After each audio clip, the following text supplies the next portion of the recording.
Quando o casal que tem filhos se separa, surgem as questões: quem vai ficar com a guarda dos filhos? E a pensão de alimentos, como será paga? E se a mulher estiver grávida, ela tem direito? Para falar disso, vamos conversar com a doutora Andreina Bravo no nosso podcast. Doutor, por favor, porque você tem direito a não ter dúvidas. Vem com a gente. Olá, amigas e amigos. Eu sou José Cavalcante, este é o podcast Doutor, por favor. Então, antes de começar essa nossa conversa com a doutora Andreina Bravo, eu gostaria de pedir a vocês que se inscrevam no nosso canal para receber as notificações dos nossos programas, ative o sininho, né? E deixem o seu like, que nós precisamos do like para que a plataforma entenda que esse programa está sendo apreciado, né, pelos espectadores, e assim ela divulga com mais assim amplidão, né, o nosso podcast, e mais pessoas, é claro, vão poder se beneficiar. Então hoje estamos recebendo para falar de pensão de alimentos e todas as coisas que envolvem, né, essa questão quando há a separação do casal, sejam eles casados ou companheiros, né? Estamos recebendo mais uma vez aqui no nosso podcast a doutora Andreina Bravo. Olá, doutora, como é que está? Tudo bem? Tudo bem, bom dia a todos. Obrigada, José, pelo convite novamente. Vamos falar de um assunto muito interessante e estou à disposição para acrescentar aí nessa questão de alimentos gravídicos e pensão alimentícia. Doutora, então como que se regulamenta, né, essa questão da pensão de alimentos e da guarda dos filhos na nossa legislação? Onde que estão as previsões mais importantes e o que elas dizem? Então, a previsão de pensão alimentícia, né, ela está prevista no Código Civil, né, assim também como a guarda também. No caso, né, do Código Civil, né, está nos artigos 1694 a 1710, né.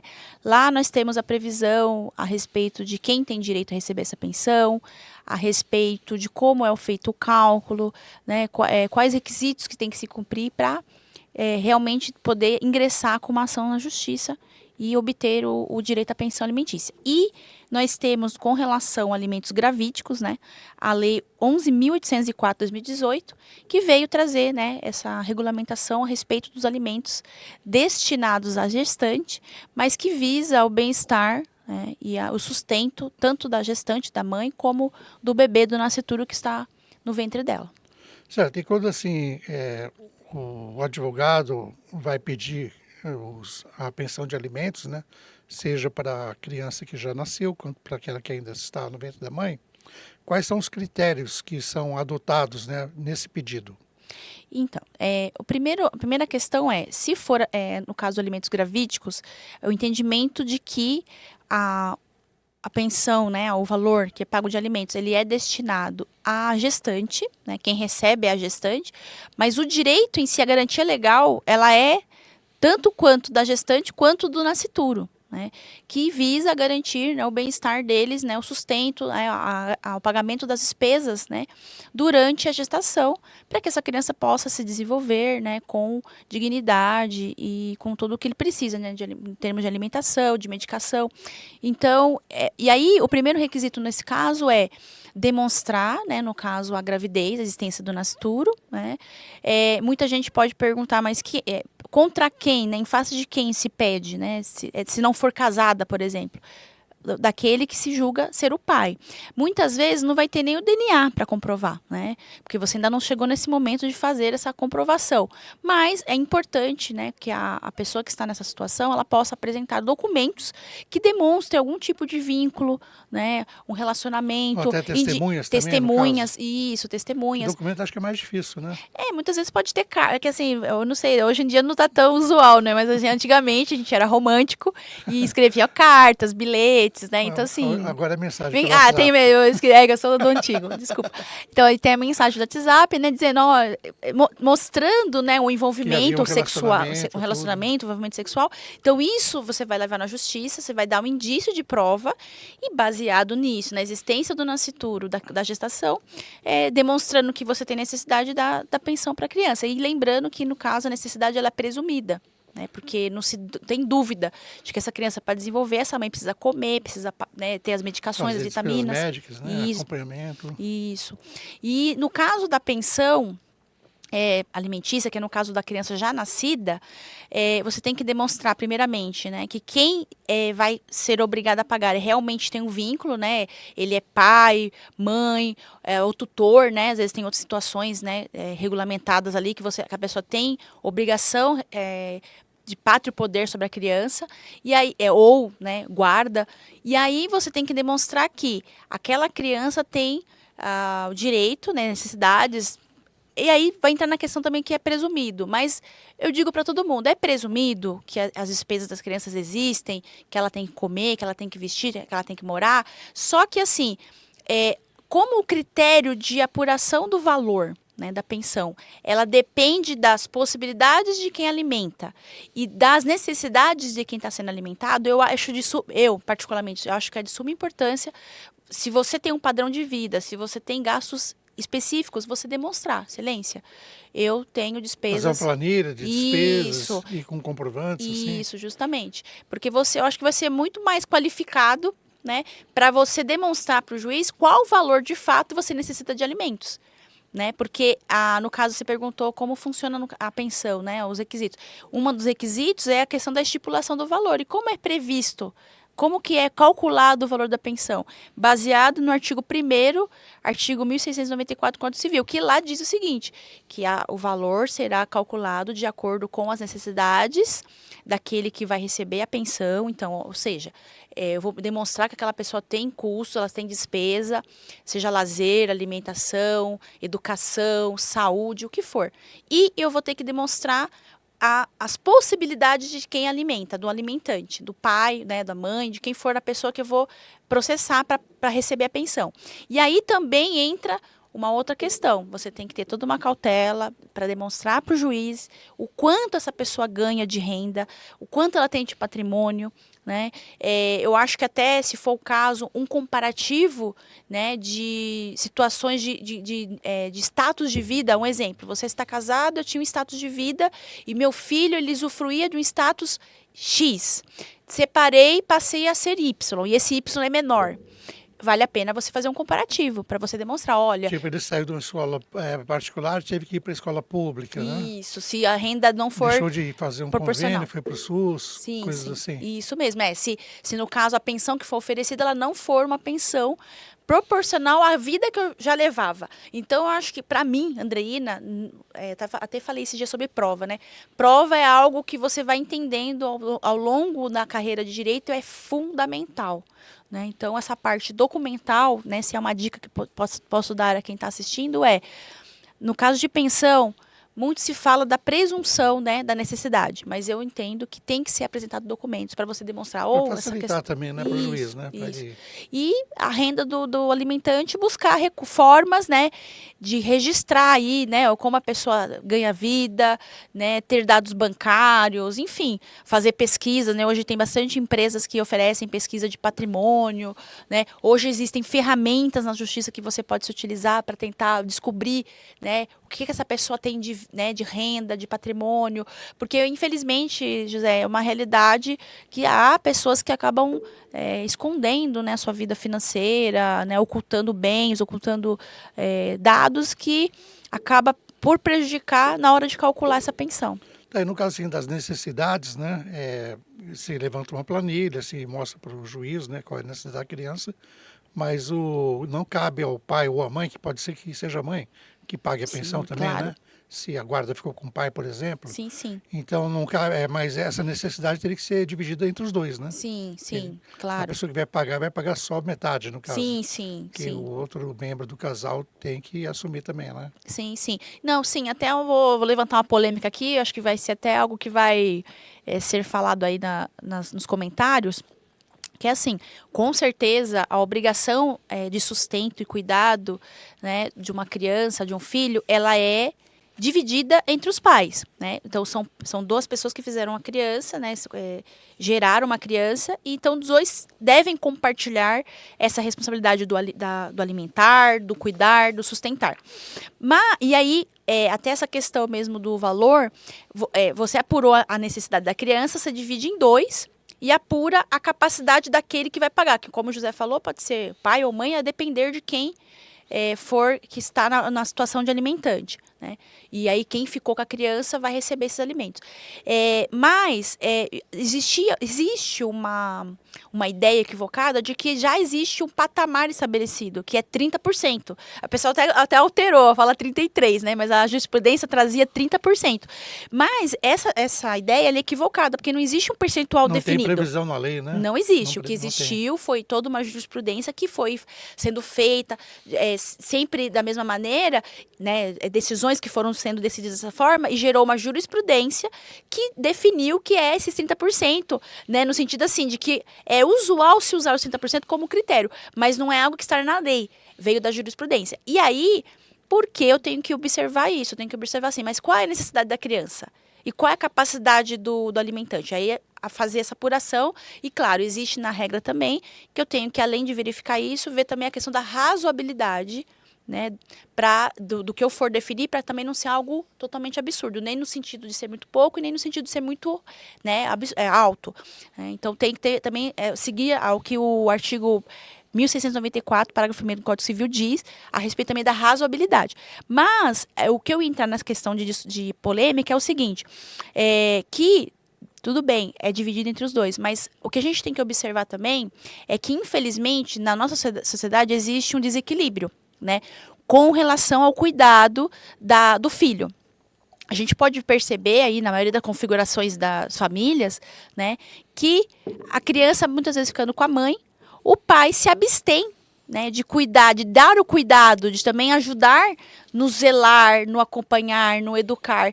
E aí acaba que essa divisão dos alimentos acaba sendo algo desequilibrado, ele acaba sendo desproporcional, porque assim, tudo bem, eu divido lá os alimentos, ele tem que me pagar só metade do que o meu filho gasta para sobreviver, para sustentar, mas na hora do cuidado eu cuido 100%.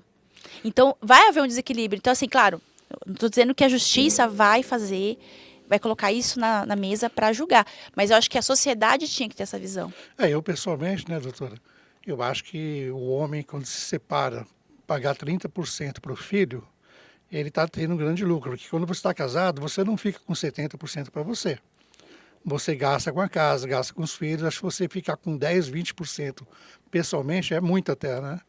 Então, realmente, ele tem um benefício muito grande. Só que o que acontece na prática, né, é que o homem se separa, paga os 30%, tem até um benefício, mas acaba tendo um novo relacionamento, novos filhos, então ele joga esse benefício para o espaço, né? Isso. Mas realmente parece que existe uma desproporção nesse caso aí, né? Sim, sim. Então, justamente por isso, porque ele acaba tendo esse benefício que você falou de só pagar 30% e não ter o entendimento e a responsabilidade de falar assim, não, eu estou pagando, estou ajudando a com metade dos custos para sustento, mas eu tenho que pensar que a mãe, se eu não tiver junto, presente, se eu não estiver ali ajudando no cuidado, no estar com a criança, eu vou estar deixando toda a carga mental, física e de presença, de responsabilidade com a mãe, ou com quem quer que seja com o filho, pode ser também que possa estar papéis invertidos, que a mãe esteja só pagando a pensão e o pai esteja cuidando. Então, assim, os genitores, né,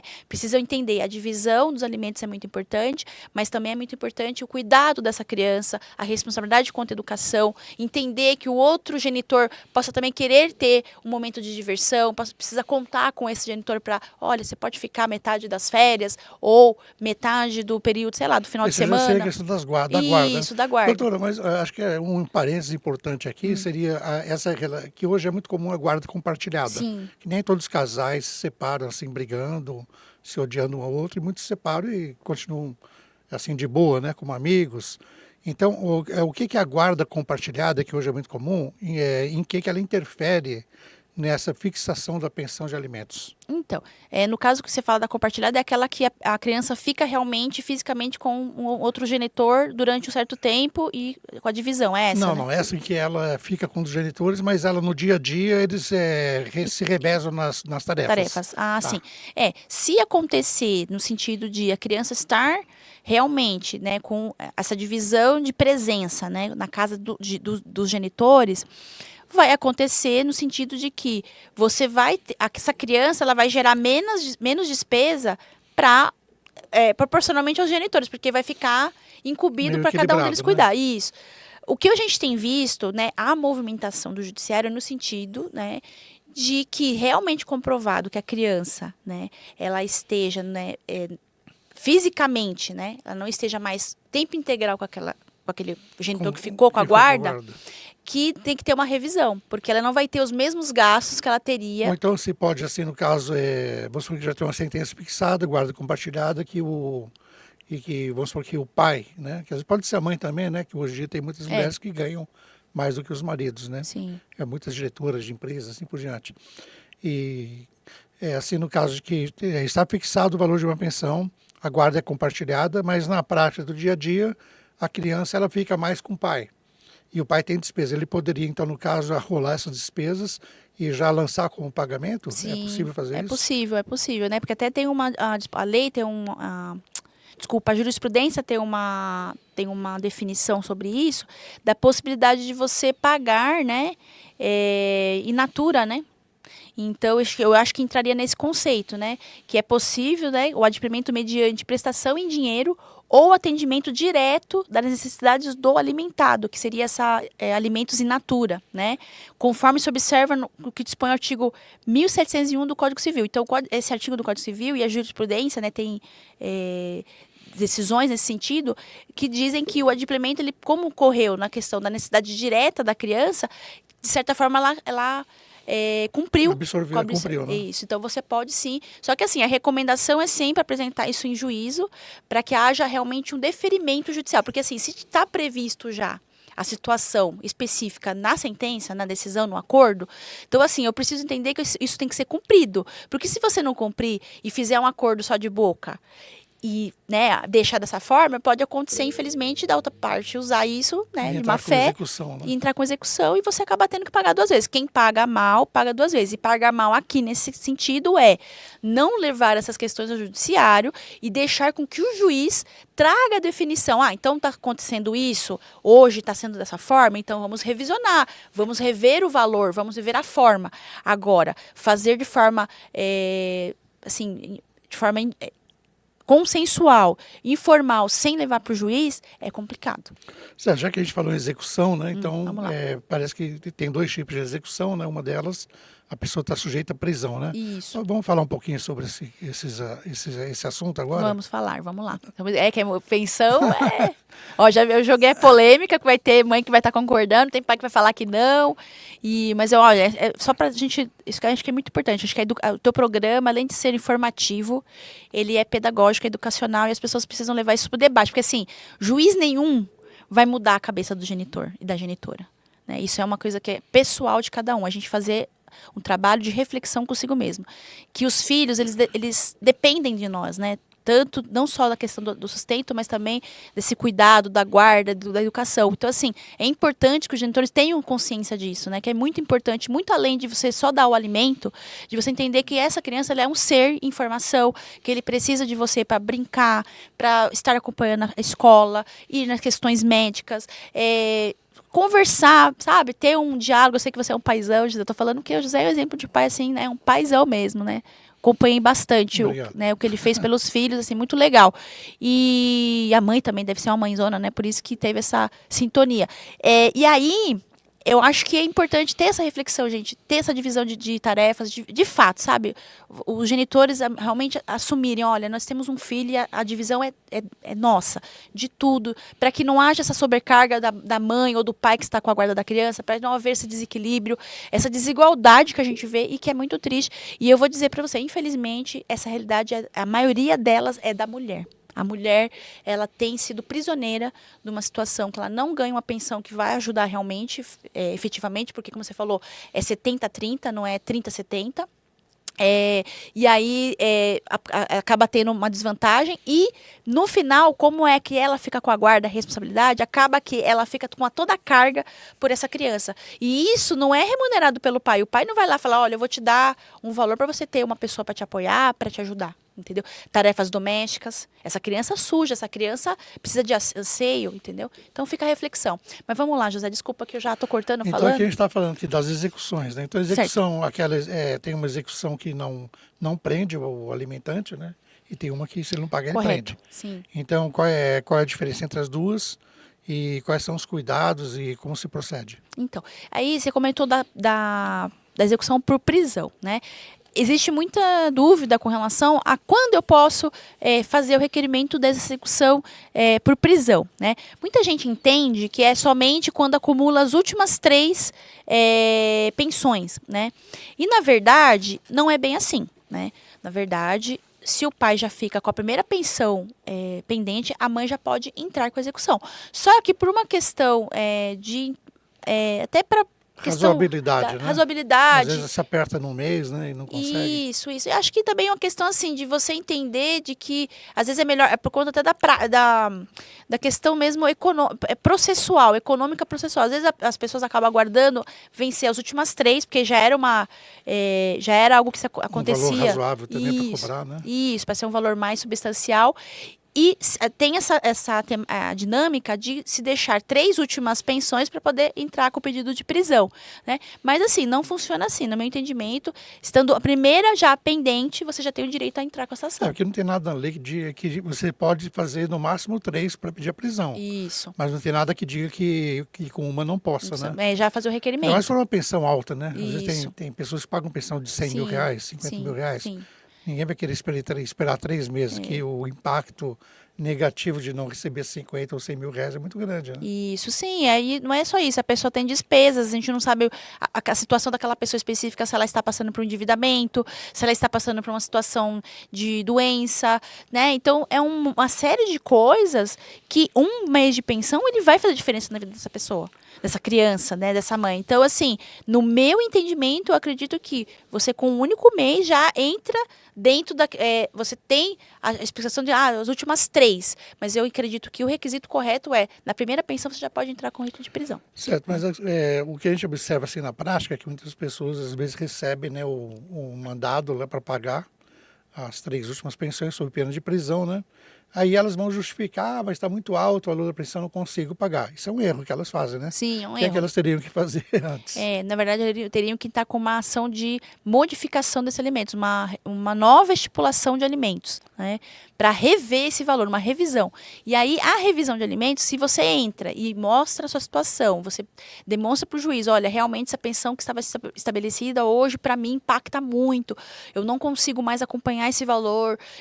Lá na frente, eu sei que eu vou ser devedor. Então, você entra com a revisão, comprova isso perante o juiz, revisa. Revisou, você vai pagar um valor novo. Agora, no momento da execução de prisão, ou seja, de penhora, você entrar com essa discussão, com esse fundamento. Não pago porque essa pensão ela está fora da minha realidade. Olha, não vai ser um fundamento que vai rescindir, que vai impedir você de ir preso, né? Na verdade, não existe nenhuma hipótese que vá impedir que você vá preso, exceto que você inadimpliu. E assim, tem uma coisa que a gente também deixou passar, no caso de pessoas que ficam desempregadas, geralmente o juiz tem fixado, você está desempregado, vai ter que pagar pelo menos meio salário mínimo. Isso, Então o desemprego não justifica também não justifica. não pagar. Não. E no caso, se uma pessoa tem uma pensão estipulada em R$ 1.000, não, em R$ 2.000, não dá, R$ 3.000, vai. Correto. Aí ela ficou desempregada, então ela depositou lá meio salário mínimo, ou depositou menos. Então ela poderia justificar, quando recebeu o mandado, olha, fiquei desempregado, então eu depositei meio salário mínimo, então não depositei nada. Isso. Porque geralmente na sentença já vem, né? Se você tiver empregado, você vai ser 30% do seu rendimento, vai na folha. Se tiver desempregado, vai pagar, geralmente o juiz tem dado meio salário mínimo. Isso, meio salário mínimo, 1/3 do salário Aí mínimo. ele vai ter que pegar e depositar o salário mínimo, Sim, né? Ele não pode falar, fiquei desempregado, não vou pagar nada. Não, não, não. A pensão é assim, ela vai de acordo com as necessidades de quem depende do alimento, quem vai receber o alimento, e da capacidade do alimentante. No caso do alimentante não ter nenhuma renda, a lei entende que mesmo assim ele tem uma obrigação, ele tem uma responsabilidade perante ser alimentado. Então, o critério que vai ser utilizado é como você está falando, vai ser utilizado o quê? O salário mínimo. E aí é estipulado um valor de 50%, eu já vi um terço, eu já vi situações até de um quarto, a depender da realidade. Tem um projeto de lei, parece que está tramitando, não sei se é na Câmara ou no Senado, para, em caso de salário mínimo, ser fixado já 30%, né? Também tem do casos salário que a gente mínimo. vê 30%. Tem um projeto de lei, não sei se vai ser aprovado, a jurisprudência tem dado meio salário. E às vezes quem está pagando acha que é demais. Eu estou desempregado, vou pagar meio salário. Mas eu tive um caso, né, até uma curiosidade. Peço licença para contar. Claro. Né? Eu estava defendendo uma pessoa que estava cobrando alimentos, né? E o pai, na hora da audiência, veio falar, mas eu estou desempregado, como que eu vou pagar meio salário mínimo? Sabe o que o juiz falou para ele? Vai catar latinha na rua, cata papelão e vende. Se você teve capacidade de fazer o filho, agora se vira para pagar. A criança não pode passar fome por sua causa. Foi bem isso que o juiz falou.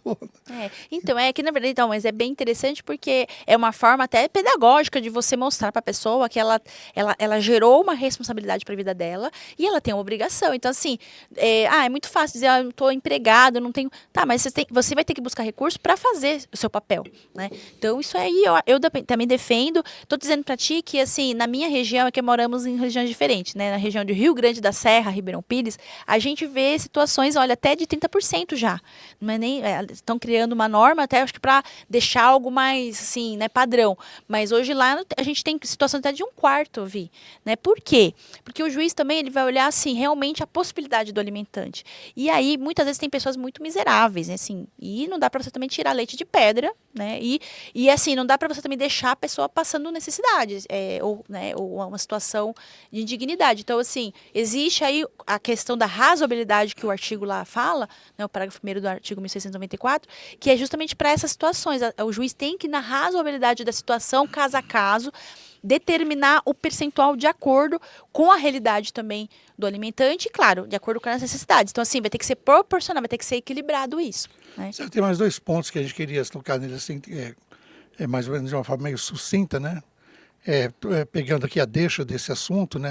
O alimentante está numa condição difícil, mas às vezes os pais dele têm uma boa condição. Então, é aquele momento em que se pode cobrar a pensão dos avós também, sim, né? Sim. E como que funciona isso na prática? Então, inclusive, até notei aqui, tem a súmula 596 do STJ, né? Essa súmula, ela trata sobre essa questão, né? Porque, assim, existe muita polêmica, né? Quando o pai não paga, né? E fica dando dificuldade para honrar com a sua obrigação de alimentos, a genitora, ou a depender de quem está com a guarda, acaba querendo ir em face dos parentes, né? Do caso dos avós, né? E aí, o que acontece? Existe essa possibilidade, né? A gente até orienta quando a gente vê que realmente o pai e a mãe, quem estiver com a guarda, não está honrando com o seu dever, né? Que ele vá à justiça também contra aquele que fica no lugar, porque querendo ou não, existe aí vamos dizer assim, uma hierarquia, né? Eu tenho os pais que são obrigados, e depois eu vou ter outros entes, né, familiares que vão ter também essa obrigação perante a criança, para essa criança não passar necessidade. E aí diz assim, essa súmula, né? A obrigação alimentar dos avós tem natureza complementar e subsidiária somente se configurado no caso concreto, né, de impossibilidade total ou parcial do seu cumprimento pelos pais. Ou seja, essa súmula diz assim, você pode entrar com ação, só que eu tenho que comprovar que esse pai ele está inadimplindo de forma, o pai constante, ou mãe, né? total ou parcial, e que isso está prejudicando a criança, né? E aí sim vai justificar, vai dar direito a você a ir em face dos avós. E até já vi caso de contratios, né? Outras pessoas habilitadas aí de acordo com a linha sucessória do Código Civil. Mas no caso dos avós aí, parece que você não pode cobrar tudo dos avós, que também tem avós do lado, vamos supor, materno, que a mãe está cobrando, do lado materno. Sim, sim. Então teria que fazer uma divisão, né? Sim, tudo é dividido, sim. Exatamente, sim. Porque senão fica meio desproporcional, sim, né? Sim. Porque eles não são avós Ou geralmente a criança tem avós dos dois lados, né? Sim, sim, sim. Então, quando eu vou buscar essa linha, eu tenho que entender que tem outros obrigados. E aí eu vou fazer essa divisão para ser proporcional. Mas é essa a regra. O pai ou a mãe que está obrigado a alimentos não cumpriu total ou parcialmente, os pais vêm de forma complementar, né, ou subsidiariamente, né? Subsidiariamente ele vai assumir tudo e complementar ele vai estar complementando aquilo que o pai tem dado. Exemplo, o pai tinha que dar 500, está dando só 100. Então os avós vêm, tem a Se tiverem divisão. possibilidade também, né? Isso, a Tem que pagar o possibilidade. resto. Isso, havendo possibilidade, porque lá também dessa, né, com relação aos avós também tem essa necessidade de provar que eles têm condições de dar essa pensão. E aí eu apurei que é 400, então 200 dos avós paternos, 200 dos avós maternos. Então eu posso cobrar esse valor deles, sim. Doutora, para encerrar aqui, né? Quais são os 3 principais conselhos, né, que a doutora dá para quem vai pedir a pensão de alimentos?